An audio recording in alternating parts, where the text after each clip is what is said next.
Kapus' tried and true characters, the tri-main that she is between Peach, Mario, and Mega Man.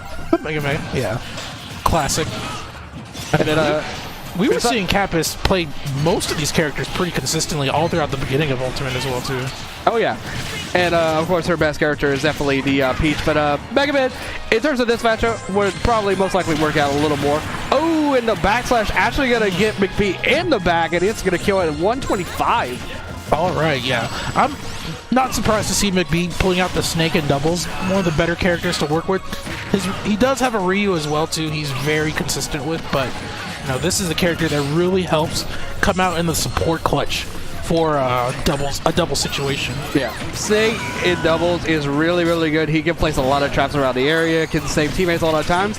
But the only thing about that is you have to have a teammate that's aware of where all your explosives and C4s are at all times. Because if your teammate doesn't know, then it's going to really... oh my goodness. Well, just like that, it's going to hurt you more than it really helps you. Just like Kapus saw right there, just taking the dip at 2 shots of rating. I think this sort of format is a little bit crazy because of just how much space Zelda and Snake can control at the same time with grenades and Phantom alone. Like, it's really imperative that they're able to, at the very least, get down onto the ground, but Snake, unfortunately, not being able to with that stock being blown up. Yeah, McBee doing the one thing you don't want to do when it comes to Mega Man's up air. Jump. Absolutely not, yeah. Either Mega Man or Game & Watches, you want to not press a button and respect that up air. But I mean, not too far behind. I mean, if they can really get their hands on this Shulk right now and do some damage, they can be in a good situation. And as I say that, McBee getting the C4. Oh, and Usagi going way up and beyond to get Kapus up there with the, I believe it's the Ferris win going on. Everyone was dying up there. That's all I saw. I just witnessed Oprah Winfrey for a second saying, you die, everybody dies. Everybody gets a stock. For real, though, that was a crazy exchange, bringing everything down to last stock situation. Now we're pretty much even at this point.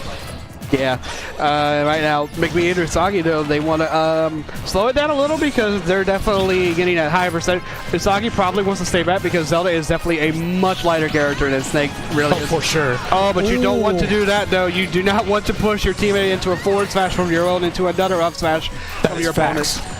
Yeah, Usagi frustratingly trying to get back to stage against Kapus' Mega Man. Whoa, and okay, McBee got hit by up smash, but it looked like he was going to live for a second, but then he died off the top. Fortunately, not getting a chance to make it out of that situation unscathed. And now, Usagi doing her utmost to make it back to stage against a Shulk and a Mega Man ledge-trapping scenario. That was almost good by Usagi using the down smash. Ooh, the buff forward tilt coming through. Yeah, we're seeing that come into play right now. Yeah, she's doing really well right now. If she can take away BlueMoon's stock, then this is possible. Ooh, but the up B? Not going to do it just yet. Fantastic DI from Usagi. Yeah, and that plus there wasn't any... Oh, okay. Doesn't matter anymore, though, because that back air will kill. Okay. And it's 1-0 BlueMoon Kapus. All right, coming in the clutch with that back air. The Mega Man looking as polished as ever. Of course. Though you do see that Shulk forward aired and actually back aired, and it didn't kill Usagi from across the stage. While Shulk did have range, there was no Monado R active. So literally, it was just pretty much a regular old sword. Kapus was doing a good job of just catching a lot of their landing options. You know, McBee was coming down, pressing buttons a lot. And there was a lot of instances where she was like either trapping them with up airs or calling out with like raw, like shoryus or stuff like that, or up smashes.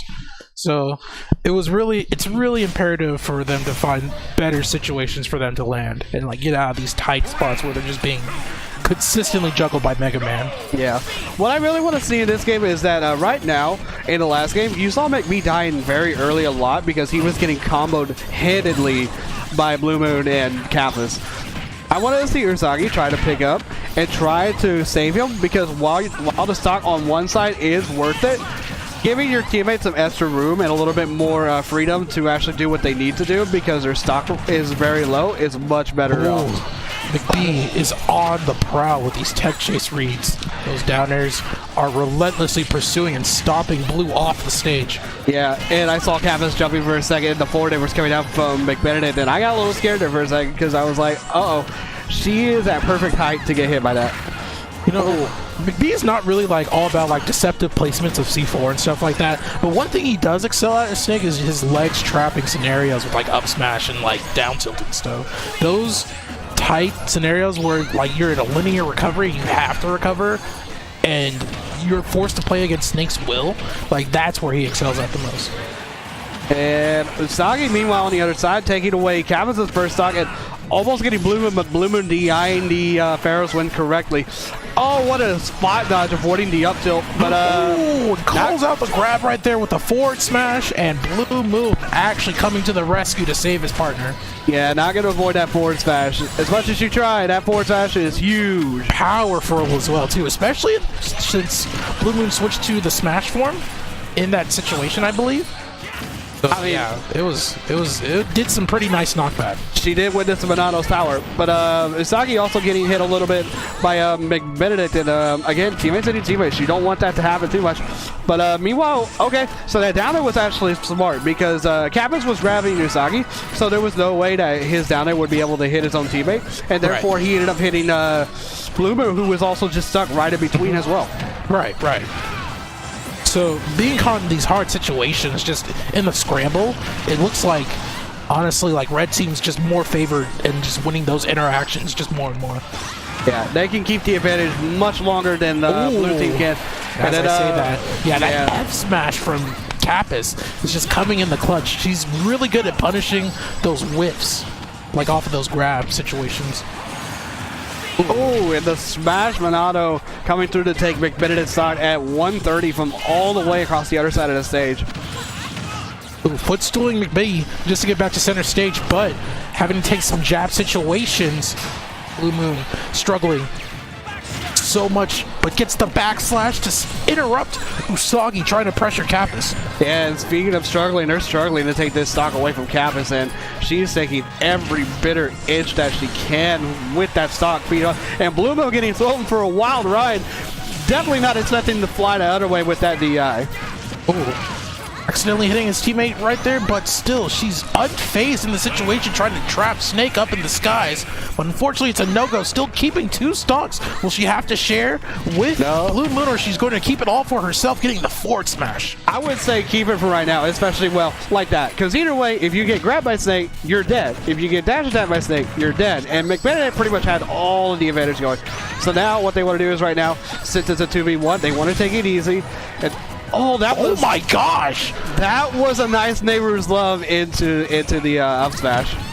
Man, alright. So he has Zelda stuck right now. The C4 is planted on her. What sort of setups are we going to go for? And now it's on Kapus because she ended up hitting with the Pharaoh's win. Alright. The up smash almost my goodness, destroying Usagi right there, but she's still alive. Oh! himself! The 30 seconds were up, and the 30 seconds say you are dead, sir. Not you, not the other person. No, sir. Denied access. Oh.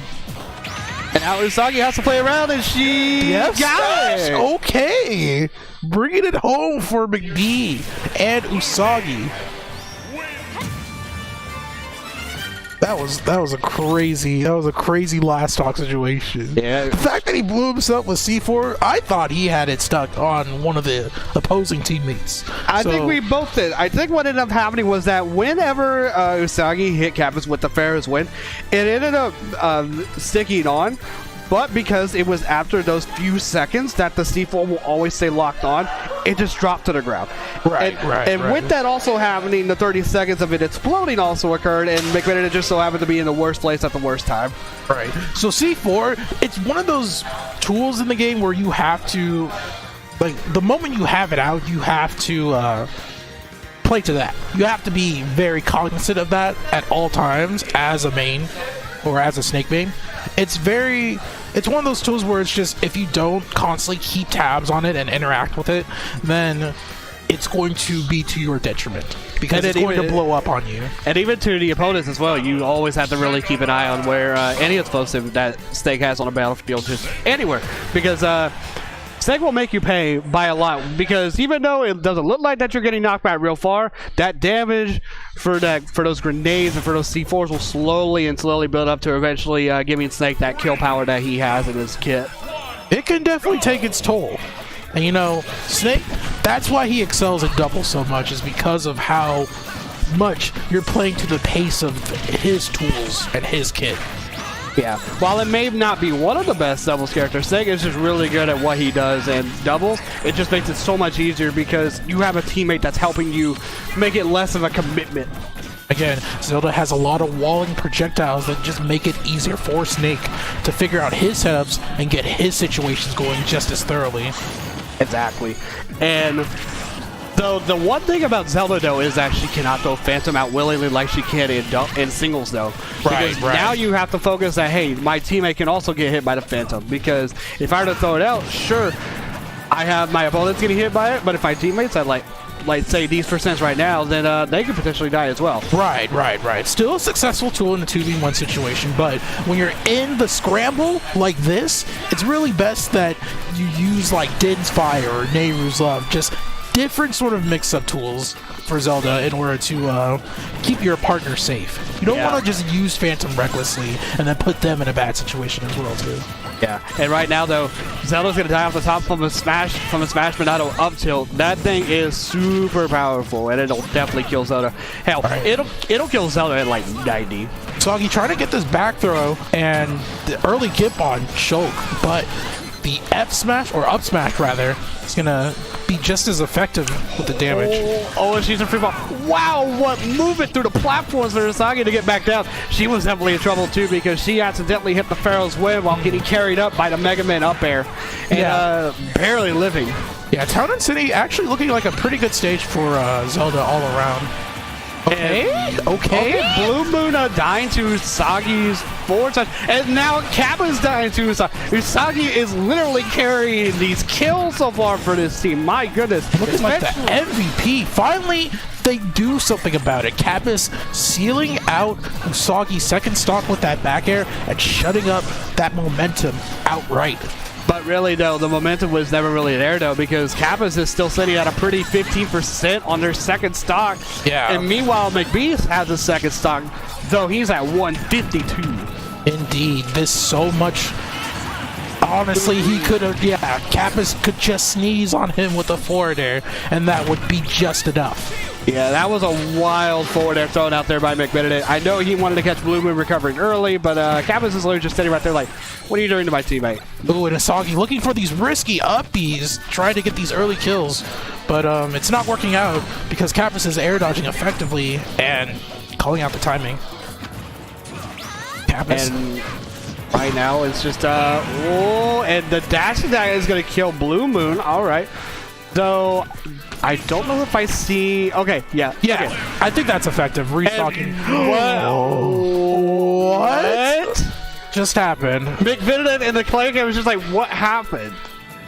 That... Did he just... He just ran off the stage and that had to have been a controller issue. That definitely was a controller issue. There is no other way that can happen. Or unless there's like a pro controller, because that actually can happen too. What just happened? I guess. Okay.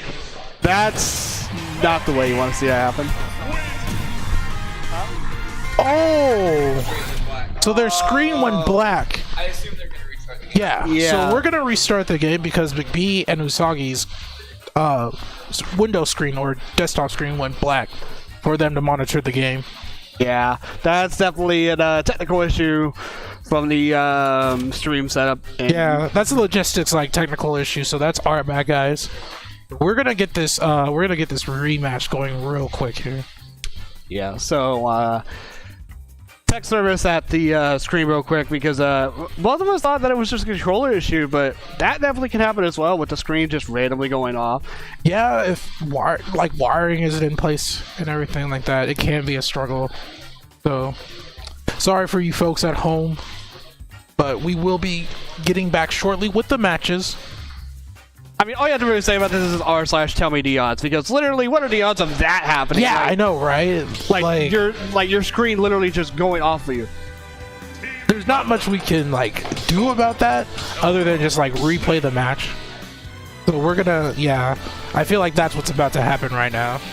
Yeah, that is exactly what's going to be happening. So they're going to replay Game 3, unless they want to, like, make it specifically last stop, because they could do that too. They could also do that for sure. Though I think from someone like Kapus and BlueMoon, I feel like they kind of just want the redo, like all the way through, like Kapus and BlueMoon would. I do feel like that. I feel like from Kapus and BlueMoon, they would just want to reset the game entirely. Yeah. I'm pretty sure that's what's about to happen. So we're gonna. Is it all 3 stocks? Okay. The cow coming in. So Rags just fixed it. Hopefully he did. He was like under the table crawling around and stuff. We're just redoing the whole game for Game 3. So, going into it. Thanks, cow. Love you. All right. So yeah, both teams agree to it. So we are going to do the run back fully through for game number 3 here in Losers Finals. So we're technically playing a 6-game set if you count those friendlies at the beginning too. Honestly though, we kind of are. This is low-key Grand Finals Part 1. Like, I'm calling it right now. I'm just gonna say that right now. And Norman and Java are just waiting for a say, like, dang, we're waiting on this one, huh? Yeah, I feel bad for them. But a lot of this stuff tonight, I mean, a lot of this stuff were technical issues, so nothing the players can control.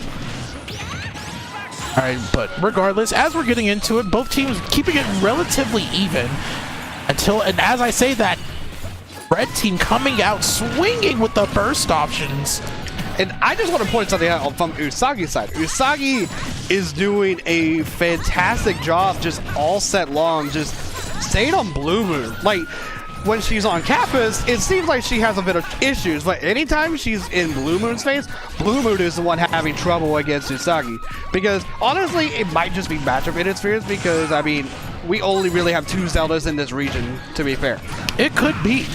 I think it's just more so that Usagi just gets these favorable situations whenever BlueMoon's trying to get back from disadvantage. Yeah, but also, but that's not favorable though, as she ends up using the neighbors up and jumping at the same time, dying at 70 to off the top. You hate to see that happen, but that's the nature of the beast of the game as well too. With red team keeping both a very healthy tank of stocks in their arsenal as well too.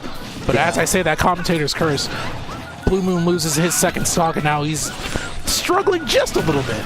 Yeah, but red team not struggling one bit though, in all fairness, because Kappa's still reigning with all 3 stocks just in the tank. Now Usagi, as you said, is relentlessly pursuing BlueMoon off stage, trying to go for that gimp with the down air, the sour hit of it. Yeah, the sour hit, it does last a long time, but you're not going to give anybody with the sour spot of down air. Oh, man. Show kind of a linear recovery, so if you do catch his double jump, you might get him in a very bad situation, but definitely not going to finish him anytime soon. Yeah, and really, though, I like the catch from McBee using the down air to catch the metal blade as well. Yeah. McBee, definitely his tech chases out of shield or whenever he gets a parry, really good. And now Usagi has to stay back. She has to be real careful because she is on last hit on her last stock. And Kapus and McBlueMoon still have a stock to really just give up if they need to. Indeed. 3 stocks to 2 right now, and Usagi is bleeding so much on the blue team.